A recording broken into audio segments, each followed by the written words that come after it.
Hi friends, എല്ലാവർക്കും പുതിയൊരു വീഡിയോയിലേക്ക് സ്വാഗതം. ഇപ്പോൾ ഫേസ്ബുക്ക് തുറന്നാൽ മേയർമാരുടെ മത്സരം, പട്ടികളെ കൊല്ലാൻ, തെരുവ് പട്ടികളെ കൊന്ന് ജനങ്ങളെ സംരക്ഷിക്കാൻ. ആദ്യം നിങ്ങൾ മൃഗങ്ങളുടെ കയ്യിൽ നിന്നല്ല, മനുഷ്യരുടെ കയ്യിൽ നിന്ന് മനുഷ്യരെ രക്ഷിക്കൂ. അതിനുശേഷം മൃഗങ്ങളുടെ കയ്യിൽ നിന്ന് മനുഷ്യരെ രക്ഷിക്കുക. ഞാനിപ്പോൾ കുറേ ദിവസമായിട്ട് നമ്മുടെ തിരുവനന്തപുരം കോർപ്പറേഷൻ്റെ വീഡിയോകളാണ് ഇങ്ങനെ ഓടിക്കൊണ്ടിരിക്കുന്നത്. പക്ഷേ ഞാനിപ്പോൾ ഈ വീഡിയോ ചെയ്യുന്നതിന് തൊട്ട് മുമ്പ് മേയർ അഡ്വക്കേറ്റ് പി ഇന്ദിര എന്ന് പറയുന്ന ഒരു മേയറുടെ വീഡിയോ കണ്ടു. അത് കണ്ണൂരിലാണെന്ന് തോന്നുന്നു. അവർ ഹോരം പ്രസംഗിക്കുന്ന ഞാൻ കേട്ടു. പട്ടി കടിച്ചു കീറുന്ന പിഞ്ചു കുഞ്ഞുങ്ങളെ എന്തു വന്നാലും, ജയിലിൽ കിടക്കേണ്ടി വന്നാലും ഞാൻ അവരുടെ പട്ടിയുടെ കയ്യിൽ നിന്ന് ഇവരെ രക്ഷിക്കുമെന്ന്. പ്രിയപ്പെട്ട ഇന്ദിര, നിങ്ങളുടെ പാർട്ടിയിലുള്ളവർ പിന്നെ നിങ്ങളുടെ എതിർ കക്ഷികളെ നടു റോഡിലിട്ട് പച്ചയ്ക്ക് 51, 61, 71 വെട്ടായിട്ട് വെട്ടി കീറുന്നില്ലേ? അപ്പോൾ ആ വെട്ടിക്കീറുന്നവരെ റോഡിൽ വെച്ച് സ്പോട്ടിൽ വെടിവെച്ച് കൊല്ലാനുള്ള ഉത്തരവ് നിങ്ങൾ ആദ്യം ജനങ്ങളായ ഞങ്ങൾക്ക് വാങ്ങിത്താ. അതിനുശേഷം മതി പട്ടിയെ സ്പോട്ടിൽ വെടിവെക്കാൻ കൊല്ലുന്ന ലൈസൻസ് വാങ്ങാനായിട്ട് നിങ്ങൾ നടക്കേണ്ടത്, കേട്ടോ. അപ്പോൾ ജനങ്ങളെ കയ്യടി വാങ്ങാൻ ഇപ്പോൾ കുറച്ച് മൃഗവിരോധികൾ ഇറങ്ങിയിട്ടുള്ളത് കൊണ്ട് മേയർമാർക്ക് ഇങ്ങനെ കമൻറ്റ് പിന്തുണകൾ കിട്ടുന്നതുകൊണ്ട് നിങ്ങളെല്ലാവരും ഇതൊരു ഹരമായിട്ട് കൊണ്ട് നടക്കുന്നു. ഇതിനു മുമ്പ് നിങ്ങൾ കൊല്ലാൻ കാണിക്കുന്ന ഉത്സാഹം നിങ്ങൾ കാണിക്കേണ്ടത് എവിടെ ആയിരുന്നു എന്നുള്ള നിയമം ഞാൻ നിങ്ങൾക്ക് പറഞ്ഞു തരാം. കാരണം ഇപ്പോൾ അപകടകാരിയായ ഒരു റാബീസ് നായയെ സ്പോട്ടിൽ വെടിവെച്ച് കൊല്ലാൻ സർക്കാർ ഉത്തരവ് കൊടുത്തിട്ടുണ്ട്. പക്ഷേ അത് സ്പോട്ടിൽ വെടിവെച്ച് കൊല്ലാനല്ല, അത് ഡോക്ടറുടെ സർട്ടിഫിക്കറ്റോട് കൂടി ഡോഗിനെ നിരീക്ഷിച്ച് കൊല്ലാനാണ് പറഞ്ഞിരിക്കുന്നത്. അല്ല സ്പോട്ടിൽ വെടിവെച്ച് കൊല്ലാൻ, സ്പോട്ടിൽ ഒരു രീതിയിലും കൊല്ലാൻ കോടതി ഒരു ഉത്തരവ് അങ്ങനെ ഇതുവരെ ആർക്കും കൊടുത്തിട്ടില്ല എന്നുള്ള കാര്യം നിങ്ങൾ ജനങ്ങളെ ആദ്യം പറഞ്ഞ് മനസ്സിലാക്കുക.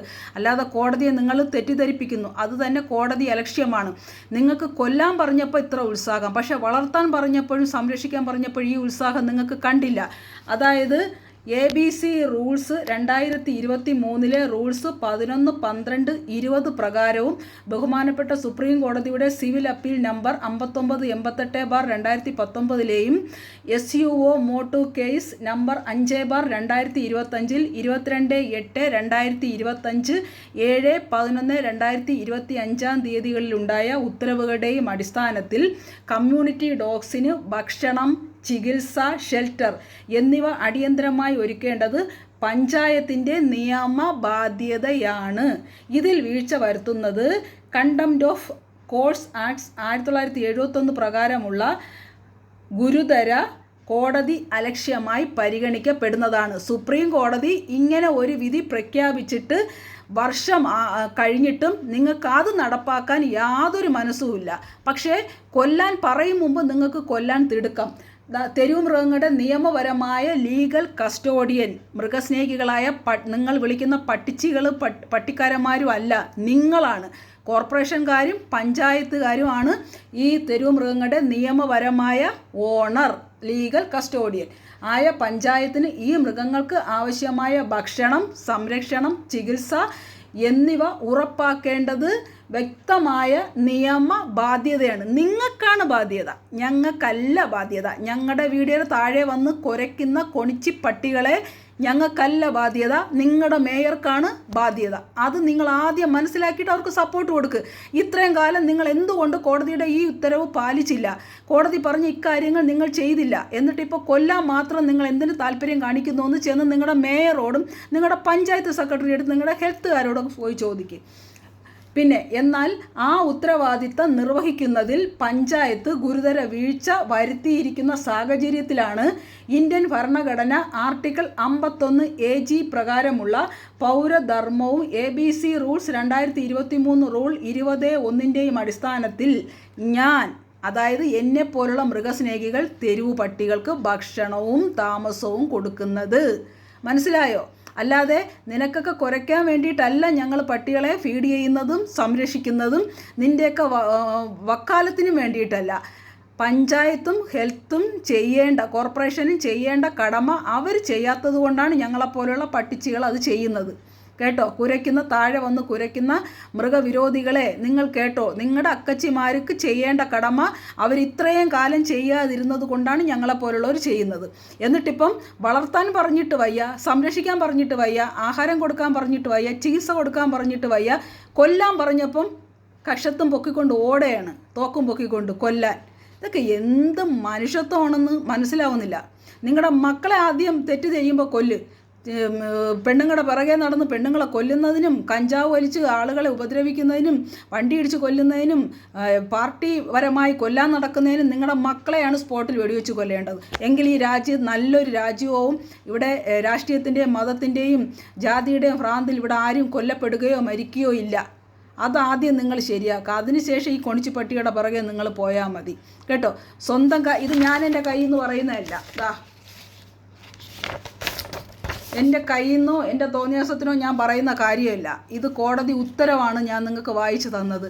അത് കഴിഞ്ഞ തിരുവനന്തപുരം കോർപ്പറേഷനിൽ പോയി ശ്രീദേവി കർത്തയും നമ്മുടെ നിബി ലത മറിയാമ്മ തുടങ്ങിയ PFAയുടെ ഉന്നത തലത്തിലും അതുപോലെ മറ്റ് മൃഗസംരക്ഷണ സംഘടനയുടെ നേതാക്കന്മാരും മേയറെ കാണാൻ പോയ സമയത്ത് ഒരുപാട് വാലാട്ടികൾ താഴെ വന്ന് കമൻ്റ് ഇട്ടല്ലോ നെഗറ്റീവ്.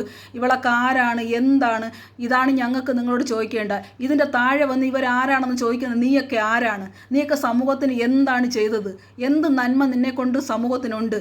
ആരുടെയെങ്കിലും വീഡിയോയുടെ താഴെ വന്ന് തന്തയ്ക്ക് പറയാനും വായിത്തോന്നിയെ വിളിച്ചു പറയാനും അല്ലാതെ നിന്നെയൊക്കെ കൊണ്ട് എന്തിന് സമൂഹത്തിന് കൊള്ളാം? അവരൊക്കെ എന്താണ് സമൂഹത്തിന് വേണ്ടി ചെയ്തിട്ടുള്ളതെന്ന് നീയൊക്കെ അന്വേഷിച്ച് അതിൻ്റെ മറുപടി കണ്ടെത്തിയിട്ട് വേണം താഴെ വന്നിരുന്ന് കമൻ്റ് ഇടാൻ. അല്ലാതെ ആരെങ്കിലും എവിടെയെങ്കിലും എന്തെങ്കിലും പറയുന്ന കേട്ടും കൊണ്ട് എൻ്റെ മേയർ അല്ലെങ്കിൽ എൻ്റെ രാഷ്ട്രീയ പാർട്ടി അല്ലെങ്കിൽ എൻ്റെ ഭരണസമിതി എന്ന് കരുതി അവർക്ക് വക്കാലത്ത് പിടിക്കാനല്ല വരേണ്ടത്. അതിന് ഇന്നത്തെ കാലത്ത് ന്യായവും നീതി എവിടെയാണ്? എവിടെ ദീപസ്തംഭം മഹാശ്ചര്യം എനിക്കും കിട്ടണം പണം. എൻ്റെ പാർട്ടി ഭരിക്കുമ്പോൾ എനിക്ക് വല്ല ഔദാര്യം കിട്ടുമെങ്കിലോ? ഇല്ല, വാലാട്ടിപ്പട്ടിയുടെ ഇലനക്കിപ്പട്ടി എന്ന് പറയുന്ന പോലത്തെ അവസ്ഥയിലാണ് ഇപ്പോഴത്തെ ആളുകൾ. എല്ലാവരും ഇങ്ങനെ ആരുടെയെങ്കിലും പിറകെ ഓടും. ഇപ്പം മേയറുടെ പിറകെ നടന്നാലാണ് എല്ലാവർക്കും അവാർഡ് കിട്ടുന്നതെന്ന് തോന്നുന്നു. അതുകൊണ്ട് മേയറിന് വെടിവെക്കാൻ തോക്കും പട്ടിയെ കൊല്ലാനുള്ള കയറും കൊണ്ട് നടപ്പാണ് ഇപ്പം മൃഗവിരോധികളുടെ പ്രധാന ജോലിയെന്ന് മനസ്സിലാക്കുന്നു. മനുഷ്യനെന്ന് പറഞ്ഞാൽ മനുഷ്യത്വം ഉള്ളതാണ്. ദൈവവിശ്വാസി എന്ന് പറഞ്ഞാൽ എല്ലാ സഹജീവികളെയും സ്നേഹിക്കുന്നവരും സംരക്ഷിക്കുന്നവരും ദയ, കരുണ, അനുകമ്പ ഇങ്ങനെയുള്ള കാര്യങ്ങൾ കാണിക്കുന്നവരാണ് മനുഷ്യസ്നേഹികളും ദൈവസ്നേഹികളും. ഇത് രണ്ടുമില്ലാത്ത നിങ്ങൾ ഏത് ഗണത്തിൽപ്പെടുന്നുവെന്ന് നിങ്ങൾക്കും അറിയില്ല, നിങ്ങൾ ഉണ്ടാക്കിയവർക്കും അറിയില്ല, നിങ്ങളെയൊക്കെ പടച്ച ദൈവം തമ്പുരാനും അറിയില്ല. അതാണ് വാസ്തവം. ചുമ്മാ വന്നിരുന്ന് കുരയ്ക്കാനല്ലാതെ യാതൊരു ഗുണവുമില്ല. നിങ്ങളുടെ കൊല്ലാൻ നടക്കുന്ന അക്കച്ചിമാരെടുത്ത് കോടതി ആദ്യം പുറപ്പെടുവിച്ചത് ഉത്തരവെന്ന് പറയുന്ന അവരെ സംരക്ഷിക്കാനാണ്. അത് നിങ്ങൾ എത്ര ശതമാനം ചെയ്തു? നിങ്ങൾ ഉണ്ടാക്കിയ ഷെൽട്ടർ, നിങ്ങൾ സംരക്ഷിച്ച പട്ടികയുടെ എണ്ണം ഒന്ന് തരാൻ പറ. അത് തന്നതിന് ശേഷം നിങ്ങൾ കൊല്ലാൻ ഓടാൻ പറ. ഇല്ലെങ്കിൽ കൊല്ലാൻ അവർക്ക് മാത്രമല്ല അറിയാമെന്നുള്ളത് എല്ലാവർക്കും അറിയാം. മൃഗസ്നേഹികൾക്കും കൊല്ലാൻ അറിയാം. നിങ്ങൾക്ക് മാത്രമല്ല കൊല്ലാൻ അറിയാവുന്നത്. അപ്പോൾ അതുകൊണ്ട് വീഡിയോയുടെ താഴെ വന്ന് കമൻ്റ് ഇടുന്നവർ സൂക്ഷിച്ച് കമൻ്റ് ഇടുക. അത്ര മാത്രമേ പറയാനുള്ളൂ.